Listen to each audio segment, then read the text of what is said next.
नमस्कार, मी ममता माडसकर.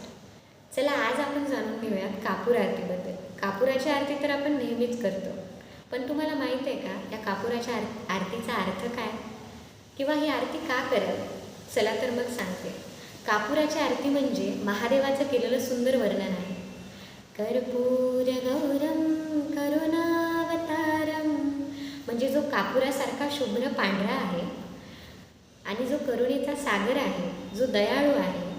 संसार सारम भुजगेंद्रहारम, जो संसाराचा सार आहे. आणि भुजगेंद्रहारम म्हणजे ज्याने सापाच्या माळा गळ्यात घातलेल्या आहेत. सदा वसंतम हृदयारविंदे, जो नेहमी आपल्या हृदयात वास करतो. भवम भवामी सहितम नमामि, आणि त्यांना देवी भवानीसोबत मी नमन करते असं म्हटलेलं आहे. चला तर मग माझ्यासोबत म्हणा. कर्पूर गौरम करुणावतारम